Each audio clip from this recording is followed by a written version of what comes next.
Sir याला आतमध्ये घेऊन जा. बाबा चला आत चला. अहो पण हा कसाही वागला तरी सगळं सहन करून याला सांभाळणं आपला प्रथम धर्म आहे. हे कसं विसरलं तुम्ही? प्रतिभा अगं विसरलो नाही ग. पण साहेबाला दिलेला वचन पूर्ण करण्यास आज मी अपयशी ठरलो. संस्कारला कसलाही दुःख देण्याची अपेक्षा मनी बाळगलो. पण या नियतीने त्याच्या जीवनाची खेळून माझ्या मनात असलेल्या संपूर्ण इच्छा आकांक्षा धुळीस विटल्या आणि आज मी निष्क्रिय ठरलो ग प्रतिभा, निष्क्रिय ठरलो.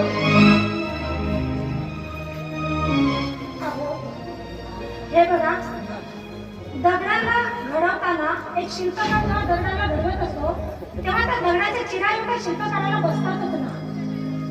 अहो पण तो सगळं सहन करून नित्यपणे आपलं काम चालू ठेवत असतो बघा. आणि त्याच्या त्या अथक परिश्रमानंतर एक सुंदर मूर्ती तयार होते. अहो तसा आपला संस्कार पण एक दिवस नक्की बरा होईल बघा.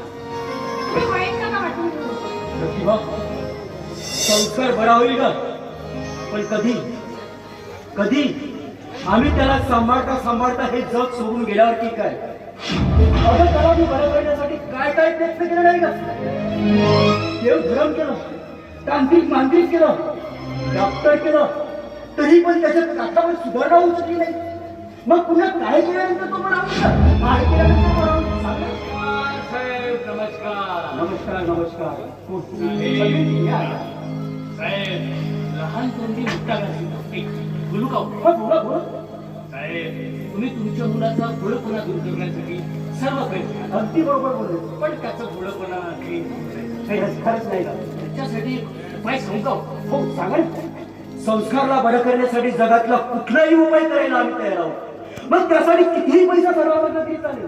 पण कुठल्याही परिस्थितीत मला संसार बरा झाला पाहिजे. बस हीच एक इच्छा आहे माझी. उपाय म्हणजे ना साहेब त्याचं लग्न. हे काय बोलता तुम्ही? म्हणजे लग्न आणि तेही आपल्या संस्कारचं? हो बाई साहेब, आमच्या परिवाराचे बरेचसे लोक आहेत ते लग्न केल्याने दुरुस्त झाले. विचार म्हणून करायला काय हरकत नाही हा? अहो पण अशा साध्या भोळ्या मुलाला कोण देणार आपली मुलगी? आणि संपत्ती बघून देतीलही तर त्या मुलीच्या भविष्याचा विचार नको का करायचा? हा पुढे चालून संस्कार तिला सांभाळायला तिची काय गॅरंटी? त्या मुलीचं उभं आयुष्य बरबाद होईल.